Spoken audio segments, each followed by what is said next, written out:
कैसे हो आप सब। आई होप आप सभी अच्छे होंगे। आज हम लोग यूजीसी नेट का इकोनॉमिक्स का सिलेबस डिस्कस करेंगे कि आपको क्या क्या पढ़ना है। इसमें फ्रेंड्स आपको 10 यूनिट्स पढ़नी होती है, आपको 10 यूनिट्स पूरी कवर करनी पड़ती है। ठीक है, तो चलिए हम 1 बाय 1 इसका सिलेबस डिस्कस करते हैं। तो फ्रेंड्स आपको फर्स्ट यूनिट में माइक्रो इकोनॉमिक्स होती है। आप इसको माइक्रो इकोनॉमिक्स जो है HL आहूजा की बुक से भी आप पढ़ सकते हैं।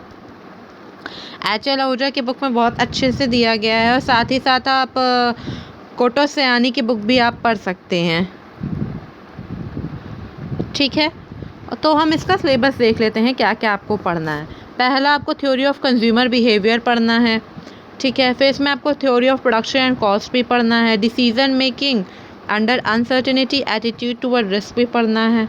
फिर गेम थ्योरी में आपको नॉन कोऑपरेटिव गेम्स पढ़ने हैं।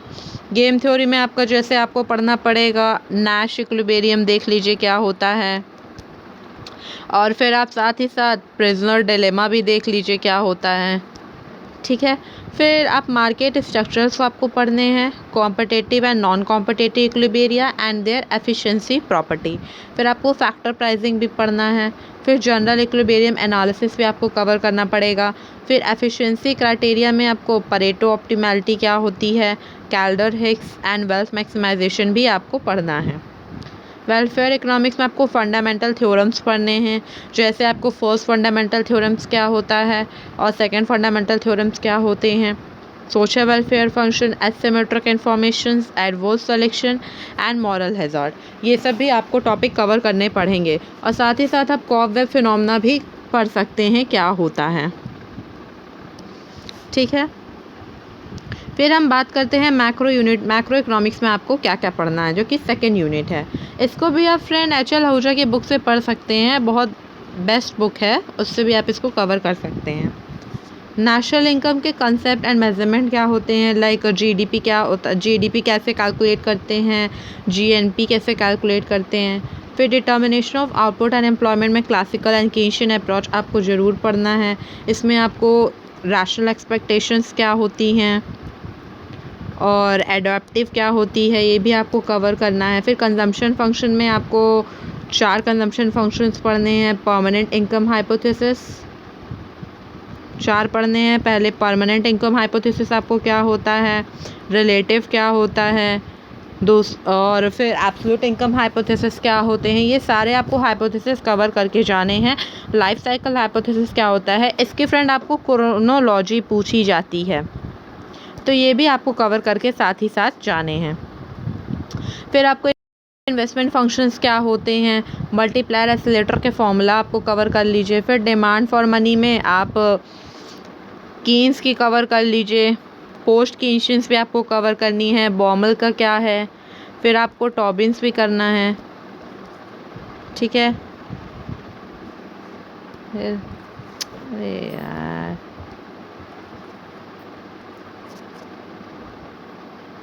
फिर डिमांड फॉर मनी हो गया। फिर सप्लाई ऑफ मनी भी कर लीजिए। फिर ISLM मॉडल में आपको मुंडल फ्लेमिंग मॉडल भी करना है। मुंडल फ्लेमिंग मॉडल से बहुत क्वेश्चंस आते हैं। ISLM मॉडल बहुत इम्पॉर्टेंट टॉपिक होता है, जो कि हर बार एग्ज़ाम में पूछा ही जाता है, तो आपको ये करना ही है, किसी भी हाल में नहीं छोड़ के जाना। ठीक है, फिर आपको इन्फ्लेशन और फिलिप्स कर्व्स पढ़ने हैं। फिर आपको बिजनेस साइकिल में ट्रेड साइकिल कर लेना है, सैमुअल्सन का कर लीजिए। फिर मॉनेटरी फिस्कल पॉलिसी क्या होती है। फिर रैशनल एक्सपेक्टेशन हाइपोथेसिस भी आपको कवर करने ही हैं। फिर थर्ड यूनिट आती है स्टैट्स एंड इकोनोमेट्रिक्स। इसमें प्रोबेबिलिटी के थ्योरम में बहुत इंपॉर्टेंट है। प्रोबेबिलिटी थ्योरी क्या होती है, मोमेंट से भी क्वेश्चंस पूछ लिया जाता है, सेंट्रल लिमिट थ्योरम से भी पूछ लिया जाता है। आपको सारे टॉपिक कवर करके ही जाने हैं। फिर descriptive statistics measure of central tendency, dispersion, correlations, index number भी आपको करना है। फिर सैम्पलिंग मेथड, सैम्पलिंग डिस्ट्रीब्यूशंस कर लीजिए। फिर हाइपोथेसिस टेस्टिंग में आप जैसे कर लीजिए T टेस्ट, F टेस्ट क्या होता है, टाइप्स ऑफ एरर क्या होती है। फिर लीनियर रिग्रेशन मॉडल प्रॉपर्टी में ब्लू कर लीजिए। फिर आइडेंटिफिकेशन प्रॉब्लम कर लीजिए। फिर simultaneous equations model, recursive, non recursive, discrete choice model में आपको करना है। लॉजिट मॉडल, लॉजिट प्रॉबिट एंड टॉबिट मॉडल। ये इसमें मेंशन नहीं किया गया है बट इससे क्वेश्चंस पूछा जाता है। फिर टाइम सीरीज एनालिसिस भी आपको कवर करना है। इसमें वीक स्टेशनरी क्या होती है, एक सेकेंड इसको सर्व कर देते हैं। फिर स्ट्रॉन्ग स्टेशनरी क्या होती है, ये आपको कवर करके जाना है। फिर हम मैथमेटिकल इकोनॉमिक्स की बात करें तो इसमें सेट से आपको क्वेश्चंस आते हैं कि थ्योरी ऑफ सेट से पूछ लेता है आपसे। फिर 3 लॉ पूछ लेता है, क्यूमुलेटिव लॉ, एसोसिएटिव लॉ, इससे भी क्वेश्चंस आते हैं। कंटिन्यूटी से कोई क्वेश्चन नहीं आता है, फंक्शन से भी क्वेश्चन आते हैं, ठीक है। सीरीज से कोई क्वेश्चन नहीं आता, सीक्वेंस से भी नहीं आता है। कैलकुलस आप पढ़ लीजिए, इससे भी पूछा जाता है। मैट्रिक्स से क्वेश्चंस पूछे जाते हैं, वेक्टर से पूछा जाता है, स्टैटिक ऑप्टिमाइजेशंस पूछा जाता है, लीनियर प्रोग्रामिंग से भी पूछा जाता है, इनपुट आउटपुट मॉडल पूछ लिया जाता है। एप्लीकेशन से ये नहीं पूछा जाता है, तो ये आपको कवर करके जाना ही है। फिर 5th यूनिट आती है international economics.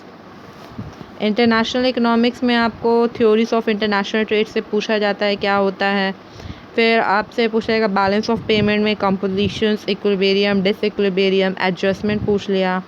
Gains from trade and terms of trade पूछ लेते हैं। फिर ट्रेड मल्टीप्लायर क्या होता है। फिर एक्सचेंज रेट का कॉन्सेप्ट भी आपसे पूछा जाता है। फिर foreign exchange market and arbitrage भी आपको पूछा जाता है, ये भी बहुत एक इम्पॉर्टेंट टॉपिक्स होता है। नॉन टैरिफ बैरियर से तो कुछ क्वेश्चंस नहीं आते, हाँ, बट डंपिंग से भी पूछा जाता है कि डंपिंग क्या होती है। गैट से पूछा जाता है, WTO से, रीजनल ट्रेड ब्लॉक से भी पूछ लेते हैं, ट्रेड पॉलिसी इशू से भी, IMF एंड वर्ल्ड बैंक से भी पूछा जाता है। इसके ऑब्जेक्टिव्स क्या हैं और फंक्शंस क्या हैं। फिर पब्लिक इकोनॉमिक्स में आप मार्केट फेलियर कवर कर लीजिए, इससे पूछा जाता है। रेमिडल मेजर, एसिमेट्रिक इन्फॉर्मेशंस क्या होती है, पब्लिक गुड्स एक्सटर्नलिटीज़ क्या होती है, ठीक। फिर ये इससे नहीं पूछा जाता है, regulations of market, कल्यूजन and consumer welfare से कोई क्वेश्चन नहीं आता। पब्लिक रेवेन्यू में आपको डायरेक्ट टैक्स कर लीजिए, इनडायरेक्ट टैक्स कर लीजिए, नॉन टैक्स रेवेन्यू कर लीजिए, progressive, regressive, incidence effect of taxation, public expenditure भी कर लीजिए। पब्लिक डेप्ट से तो नहीं पूछा जाता, खैर। Public budget and budget multiplier भी कर लीजिए। फिस्कल पॉलिसी एंड इम्प्लीकेशंस भी आप कवर कर सकते हैं। फिर मनी और बैंकिंग में आपसे बेसिकली डेट से बहुत क्वेश्चंस आते हैं, जैसे RBI कब इस्टेब्लिश हुआ था, UTI क्या होता है, UTI कब आया था, ठीक है। कंपोनेंट ऑफ मनी सप्लाई से भी क्वेश्चन पूछा जाता है, M1, M2। सेंट्रल बैंक कर लीजिए, कॉमर्शियल बैंकिंग्स क्या होती हैं, और instrument of working monetary policy, non banking financial companies, capital market and regulation. साथ ही साथ आप मनी मार्केट भी कर सकते हैं, उससे भी मनी मार्केट के इंस्ट्रूमेंट से भी क्वेश्चंस आते हैं UGC नेट के एग्ज़ाम में, ठीक है। तो आप इसको भी कवर कर सकते हैं। फिर हम बात करते हैं ग्रोथ एंड डेवलपमेंट इकोनॉमिक्स में। इसमें आपको थ्योरीज ऑफ इकोनॉमिक डेवलपमेंट से पूछा जाता है, जैसे कौन कौन इकोनॉमिस्ट, एडम स्मिथ की theory, Ricardo, Marx, Schumpeter, Rostow, balance unbalance growth theory, big push approach. ये मतलब पूछा जाता है इसमें कि किन किन इकोनॉमिस्ट ने कौन कौन सी थ्योरीज दी हैं, ये भी पूछ लेते हैं। हैरोड-डॉमर मॉडल ज़रूर पढ़ के जाइएगा, इससे भी आपको पूछा जाता है। सोलो का मॉडल हो गया, रॉबिन्सन हो गया, कैल्डोर से तो कोई क्वेश्चन नहीं देखा खैर हमने। फिर टेक्निकल प्रोग्रेस भी आप पढ़ सकते हैं, उससे भी पूछा जाता है। फिर PQLI क्या होता है, इसके इंडिकेटर्स क्या होते हैं, HDI क्या होता है, SDG क्या होता है, इसके इंडिकेटर से क्वेश्चंस पूछे जाते हैं। SDG गोल्स पूछ लेते हैं। सोशल सेक्टर, हेल्थ, एजुकेशन, ऐसा कोई क्वेश्चन नहीं पूछा जाता है। हाँ, गिनी कोफिशिएंट भी आप एक कवर कर सकते हैं। गिनी कोफिशिएंट्स क्या होता है, इससे भी क्वेश्चंस आते हैं एग्ज़ाम में। फिर एनवायरमेंटल इकोनॉमिक्स एंड डेमोग्राफी में आपको environment as public goods covers करना है। मार्केट फेलियर्स क्या होते हैं, कोस्ट थ्योरम क्या होता है। कोस्ट थ्योरम बेसिकली आपका एक्सटर्नलिटी की प्रॉब्लम को सॉल्व करने के लिए यूज़ होता है, ठीक है। फिर कॉस्ट बेनिफिट एनालिसिस पढ़ लीजिए। कंपनसेशन क्राइटेरिया क्या होता है, valuations of environmental goods, theories of populations, fertility rate क्या होता है, morbidity, mortality, infant mortality rate से भी पूछ लिया जाता है कभी कदार क्वेश्चन। एज स्ट्रक्चर से तो नहीं पूछा जाता। डेमोग्राफिक डिविडेंड से नहीं पूछा जाता है। लाइफ टेबल से भी कोई क्वेश्चंस मैंने नहीं देखा, माइग्रेशन से भी नहीं पूछा जाता है। इंडियन इकॉनमी में आप करंट की चीज़ें देख लीजिए, जैसे बजट क्या होता है, बजट करंट में क्या आया है, कुछ गवर्नमेंट की पॉलिसीज़ क्या आई हैं, ये सब आप देख लीजिए, इससे भी पूछा जाता है। तो इसमें आपको ज़्यादा मतलब इससे कुछ फ़ायदा नहीं है, इसमें ये पूरा आप कवर कर लेंगे तो भी कोई मतलब नहीं है, क्योंकि आप करंट और इंडियन इकॉनमी कवर करिए तो उससे ज़्यादातर क्वेश्चंस बनते हैं। आप बजट पढ़ लीजिए, पॉलिसीज़ पढ़ लीजिए, कुछ गवर्नमेंट्स की रिपोर्ट्स आती हैं, अनएम्प्लॉयमेंट रेट पढ़ लीजिए, CMI का डाटा पढ़ लीजिए, NSSO का डाटा पढ़ लीजिए, ठीक है। तो इससे आपका इंडियन इकॉनमी कवर हो जाएगा। तो फ्रेंड्स, कैसा लगा वीडियो आपको? अगर हमारा वीडियो अच्छा लगा तो लाइक शेयर सब्सक्राइब करिएगा। Thank you.